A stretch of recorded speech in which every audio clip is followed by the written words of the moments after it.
Bonjour à tous et bienvenue à la Dream Lesson.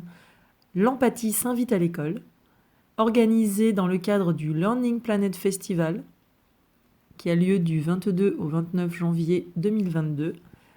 Donc c'est le CRI qui, à travers le Learning Planet, m'a conviée en tant qu'ancienne finaliste du Prix mondial de l'enseignant 2021 à trouver une équipe de rêve pour organiser cette masterclass dans laquelle on va pouvoir vous présenter la façon dont nous avons utilisé l'ingénierie pédagogique en neuroéducation afin de rendre nos classes plus empathiques.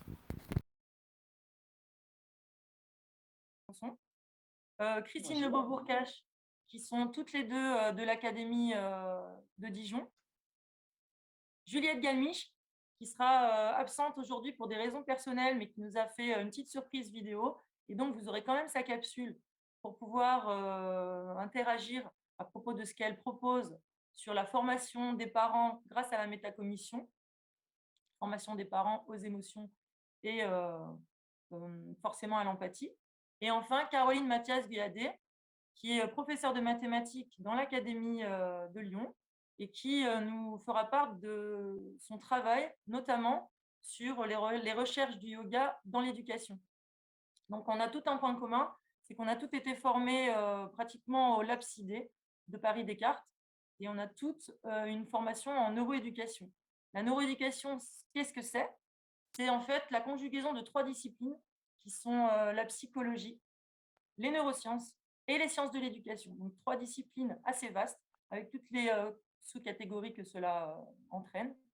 Et donc, c'est faire ce lien entre ces trois disciplines afin de pouvoir créer, développer de l'innovation avec des stratégies pédagogiques. Et le sujet d'aujourd'hui, eh bien, ça va être celui d'un comment intégrer l'empathie à l'intérieur de notre éducation. Donc, nous allons citer les questions. Il n'y a pas de souci, nous respectons ce choix et nous vous invitons à nous le préciser à l'intérieur de la discussion. Je me suis basée sur la recherche de 4 invariants parce que nous avons toute cette posture d'enseignant-chercheur et nous sommes toutes mises à la place donc d'un enseignant-chercheur qui chercherait donc à mettre en place la théorie dans la pratique. C'est ce que nous appelons la transposition de la didactique en stratégie pédagogique. Et les 4 invariants que j'ai isolés en neurosciences pour pouvoir développer l'empathie en classe ou n'importe où ailleurs, c'est d'abord d'exprimer les émotions, peu importe si elles sont agréables ou désagréables, de réduire le stress, d'avoir une écoute attentive, et ça répond à ce que vous nous avez dit au début. Il y a quelqu'un qui veut intervenir. Et enfin, une relation caring de bienveillance entre l'adulte et l'enfant. Donc, ces 4 invariants, ils m'ont permis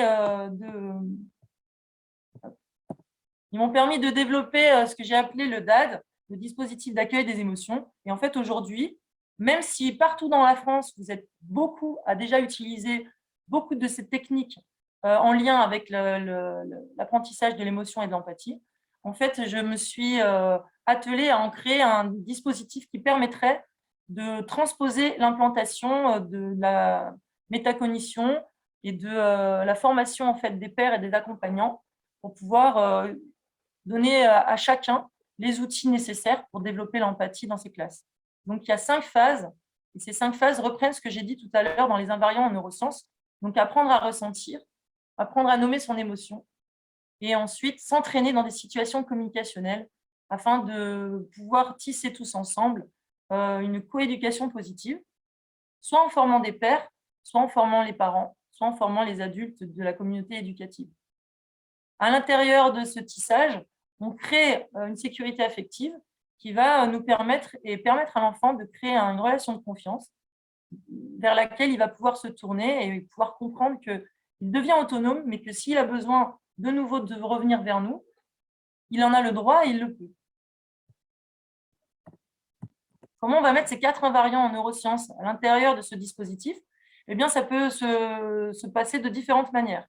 On va pouvoir soit utiliser les techniques de CNV que la plupart commencent déjà à utiliser, donc communication non violente, soit former les personnels, comme je vous l'ai dit, à la métacognition, à la neuroéducation, les parents et les pères, en faisant donc des ateliers de formation, soit en utilisant un processus d'identification des personnages, avec un travail sur les mots, sur la reconnaissance avec le jeu, sur les situations communicationnelles. On va vous donner plein d'exemples, soit en impliquant l'élève, en utilisant les techniques de Montessori ou des pédagogies de type Freinet.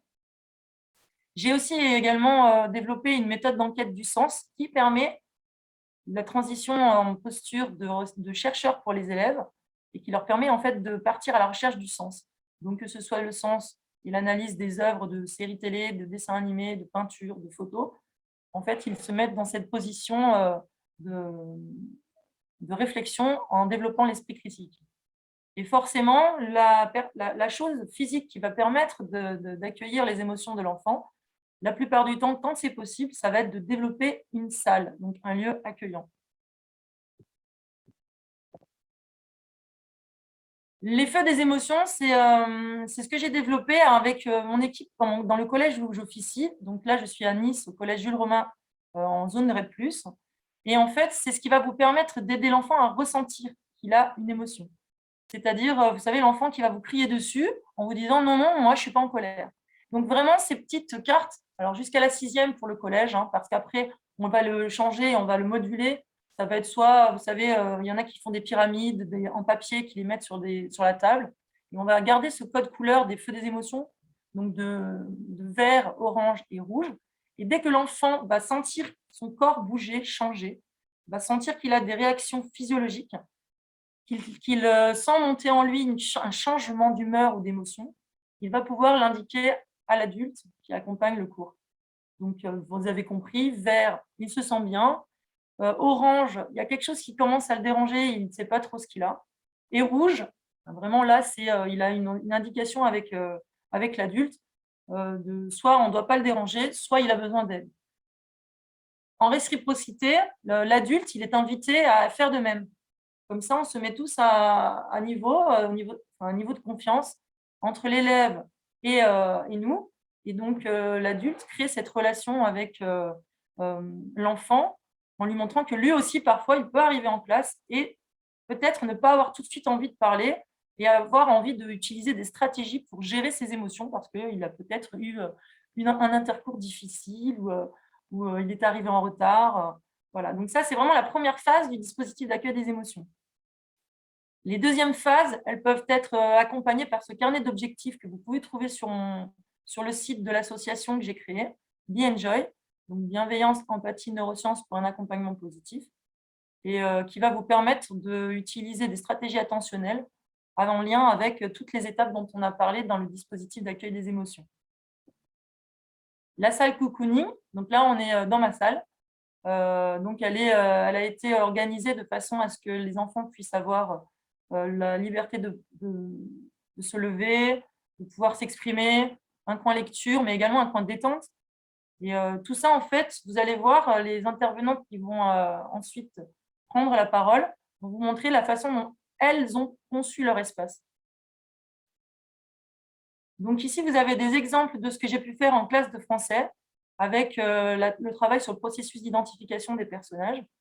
On peut également travailler cette slide pour faire un ressenti de vos émotions et de vos impressions sur l'évaluation de la note qui pourrait être attendue de l'enseignant quand on voit cette copie. On a envie de se dire qu'il n'aura pas une bonne note.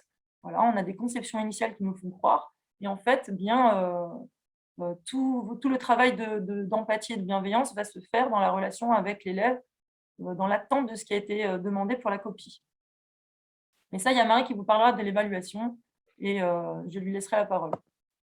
Donc, je vous invite à aller regarder plus précisément ce que je vous propose au sein de ma classe, puisque vous aurez tout loisir sur le Padlet qu'on vous a proposé et préparé d'aller regarder en détail ce qu'on a pu vous proposer.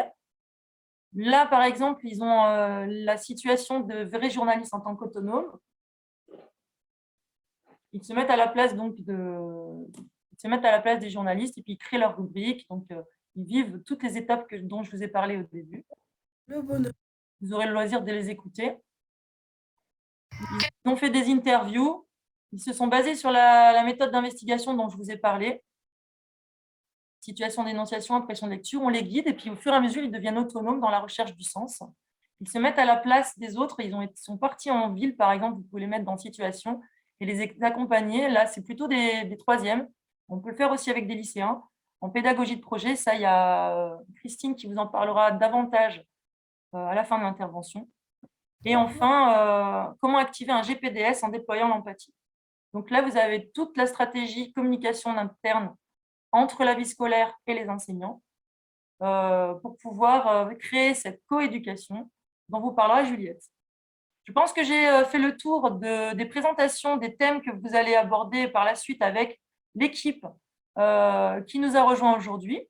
Et donc, je vais laisser la parole à Caroline pour vous parler de l'approche tête-cœur en collège et qui va développer davantage les axes de pratique de l'attention.